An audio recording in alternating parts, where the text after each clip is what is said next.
Scenes in your report from last night, but more tension across America, really, than we've seen for a generation.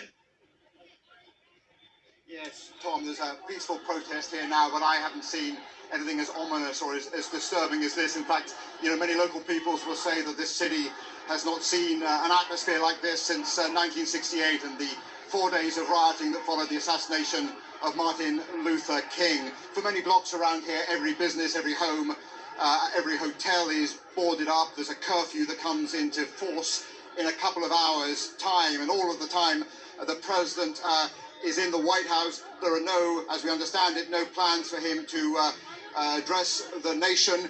Instead, he's been attacking the media, accusing journalists of fomenting hatred and anarchy, and accusing us also of being bad people with a sick agenda, calling as well for governors to get tough. And he said that National Guards right across the country must learn to dominate the protests as they play out. So look, this is a perilous moment. We've had a pandemic that's killed over 100,000 people. We've had economic dislocation that has followed the lockdown.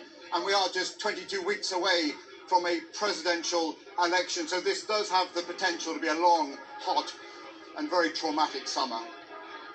Okay, Robert, thank you very much indeed.